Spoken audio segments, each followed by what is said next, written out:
La sous-région de l'Afrique centrale est fortement représentée à la COP28.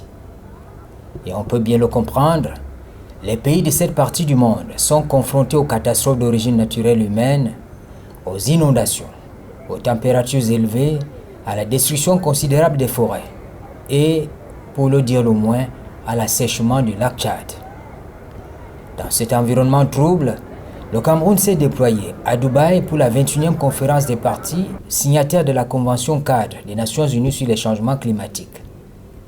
Le chef de l'État s'est fait représenter par le ministre de l'administration territoriale, Paul Atanga-Nji, le ministre de l'Environnement, Hélé Pierre, et celui des Forêts, Jules Doré-Ndongo, y sont également, entourés chacun des collaborateurs sur les aspects techniques et complexes du dérèglement climatique.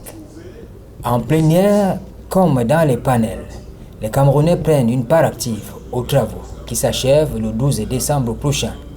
On a pu identifier par exemple l'intérêt accordé à la réunion sur le Fonds d'adaptation au changement climatique mise en place par les Nations Unies et les pays riches pour financer un certain nombre de projets dans les pays en développement. Principalement, les projets bénéfiques au gouvernement et à leur démembrement, ainsi qu'aux collectivités locales, pour limiter les catastrophes, les inondations. Les bailleurs de fonds ont mis un certain nombre d'exigences pour se rassurer que les ressources qu'on va mobiliser vont vers les bénéficiaires.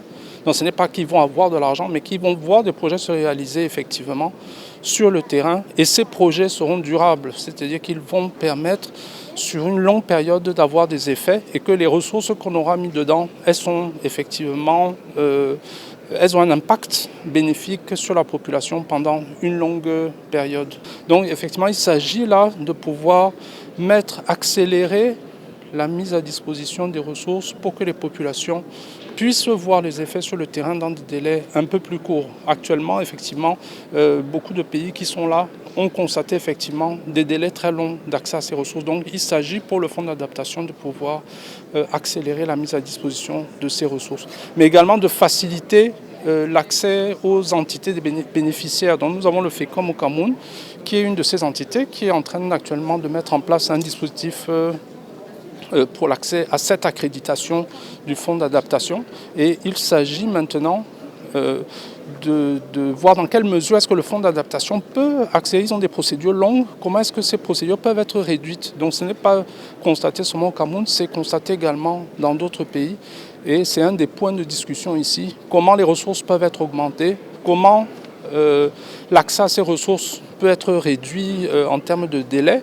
Et comment faciliter également l'accès à ce fonds par les différents pays, c'est-à-dire comment mettre à niveau les structures pour qu'elles accèdent effectivement, c'est qu'elles répondent à toutes les exigences que le fonds d'adaptation va imposer. Donc au FECOM par exemple, il y a une readiness, donc qui est une facilitation pour le renforcement des capacités qui a été mise en place et qui est en cours actuellement, et on espère elle va permettre au FECOM notamment de pouvoir aider les collectivités locales en assurant le financement grâce aux ressources du fonds d'adaptation, de permettre le financement des projets des collectivités dans le domaine de l'adaptation au niveau du Cameroun. Les collectivités territoriales décentralisées sont également présentes sur le site de la COP28. Il est question de négocier les financements, rencontrer les partenaires fiables avec en arrière-plan les effets des changements du climat. Il faut dire que les effets du changement climatique, c'est une réalité au Cameroun. Vous voyez que les saisons des pluies ont changé. Il fait plus chaud, il fait plus froid en saison de froid et il y a un dérèglement. On doit changer de comportement. Aujourd'hui, vous avez des pluies jusqu'en fin novembre, ce qui ne s'était jamais passé depuis très longtemps. Donc aujourd'hui, c'est une réalité, le changement climatique. On a des vents qui viennent, on a de la poussière qui vient et il faut changer de mentalité, il faut se mettre au travail pour pouvoir être prêt à s'adapter et à combattre les effets de ce changement climatique. Nos attentes sont les mêmes que celles du gouvernement en général. La voix du gouvernement a été portée par le ministre de l'administration territoriale, le ministre Atanga-Nji et le ministre de l'Environnement qui sont ici. Nos attentes sont les mêmes. C'est que le Cameroun et que les cités camerounaises, les collectivités puissent accéder aux différents financements. Différents financements mis en place pour l'atténuation, les fonds d'adaptation, le fonds climat, que le Camerounais lambda à la base puisse bénéficier de cela. Et c'est ça nos attentes. Et nous venons ici comme ça rencontrer des partenaires, chercher des partenaires, rencontrer les ONG qui vont nous aider à faire sauter ces verrous et nous accompagner dans la recherche de ces différents financements.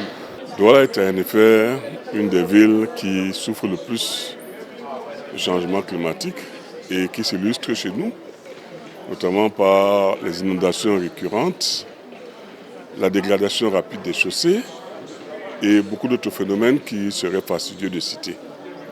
Nous sommes donc venus ici à la COP28, d'abord pour plaider le cas des villes, parce que nous pensons que les villes doivent avoir une voix et se faire entendre également, mais en même temps pour apporter notre soutien aux États du groupe des 77 et de la Chine, qui sont en train de faire un plaidoyer très intense pour qu'on passe enfin à l'action.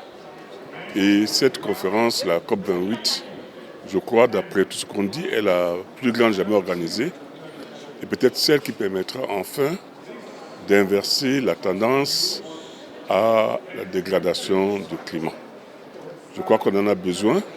Il faut agir pour sauver, non seulement il faut sauver la planète, et en sauvant la planète, il faut sauver les villes comme les nôtres, qui ont aussi des phénomènes, vous le savez, de recul du trait de côte.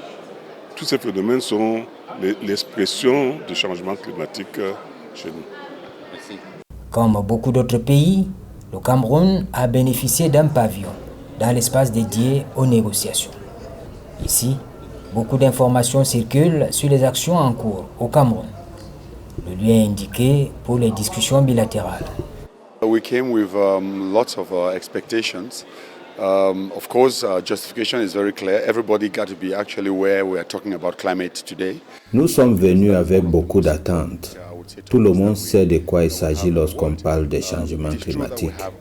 C'est une actualité courante, bien sûr qu'il y en a d'autres plus préoccupantes dans des pays en développement. Mais nous devons nous joindre au reste du monde pour chercher les voies et moyens en vue d'une gestion efficace des changements climatiques. Them and ourselves in a better management of the climate. Since lots of funding is actually going towards the climate direction. Dès lors qu'il y a un fonds qui est mis en place pour l'adaptation aux effets du dérèglement climatique, la ville de Kumba au Cameroun souhaite bénéficier des ressources liées à ces fonds. Il n'y a pas meilleure voie que de se retrouver à la COP28, où nous avons la possibilité de discuter avec les autres. Are here, of course, to make sure that we dialogue with the others and take back home, the package. You could see for yourself on day number one. Vous avez par exemple l'annonce de 179 millions de dollars faite au premier jour du sommet des chefs d'État. Cela nous donne la chance de rencontrer les décideurs. Nous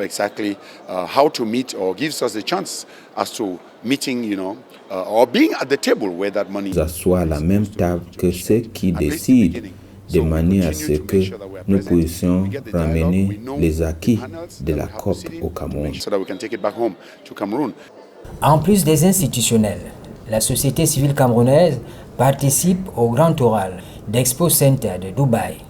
Les porteurs de projets y sont pour décrocher des financements ou tout au moins rencontrer des acteurs pour un accompagnement.